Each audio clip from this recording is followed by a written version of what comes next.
Hey there, I just wanted to kind of do an overview of what the kids should be doing during their independent time.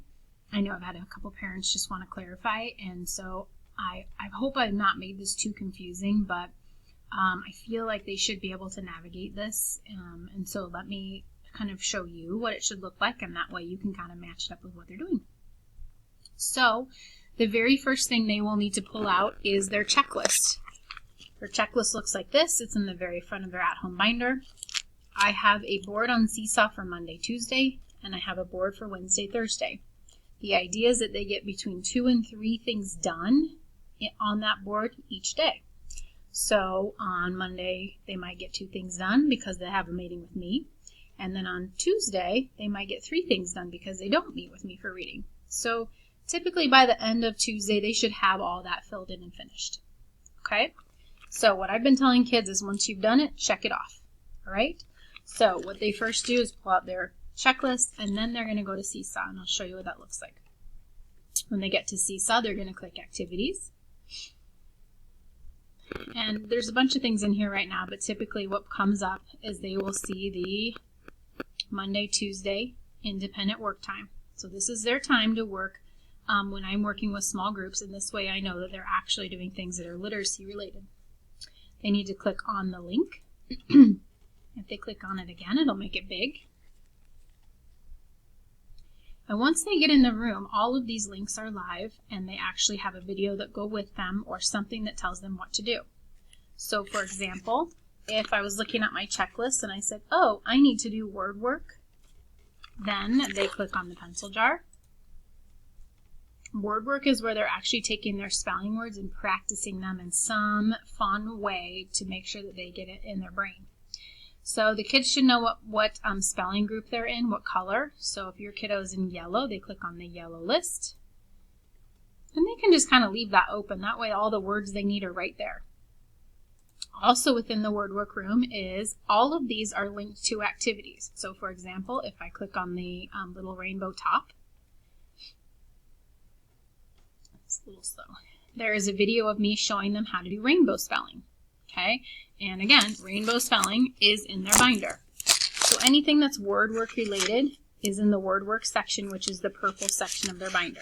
So that means I would go to my binder and say, oh, there it is. There's my word work. There's my rainbow writing. Those are the words I'm going to use for it, and I'm going to finish it and then leave it in my binder. Okay, so there are lots of activities in here they can do. There is the OWL, which is eyes closed spelling. There's building with Play-Doh. There's just a bunch of different things in here for them to do to kind of practice their words. Okay.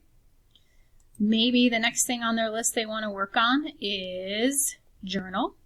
Okay. If you click on the window, there is also a video of me telling them exactly what I'd like them to write about in their journal. I usually kind of have it paused on something that will give them that beginning sentence if they want to copy it. Their journal is their purple. It says primary journal on it. And in their journal, they just flip to like the very next page that they can write on. And that's where they're going to start doing their writing. Okay? The next thing they would want to do, have time to do, is read to self. If you click on the books, it will take you to a bunch of different options for read to self, including doing Raz Kids, including Epic Books.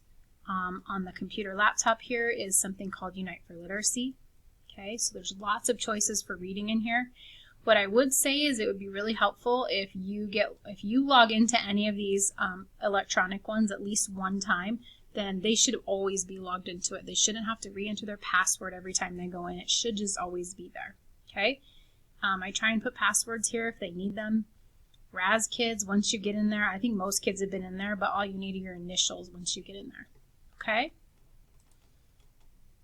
Finally, the globe here, when you click on it, I would love for kids to read to someone during the day. So even if it's a stuffed animal, a cat, a dog, a family member, just someone that they can read to out loud. Okay? So that's pretty much it. There will be the same type of checklist that you will see on Wednesday, Thursday. Same type of board, same activities on there, and everything in there is linked to something they might need in their binder. So if they need paper for it, it's in the binder. So the kids that I see struggling the most right now are not really even using this. They're just clicking around on Seesaw. But if they're not matching it to what's in here for the actual writing part of it, they're probably not accomplishing a whole lot. So I would love it if you would watch this video with your kiddos and actually maybe go through a couple things of what you could do tomorrow to practice it.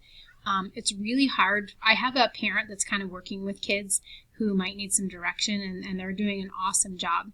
But I will say I rarely leave one of my small reading groups to go help in that room for kids that are doing literacy, because it's the only time of day I actually get to be with kids in a small setting to do reading.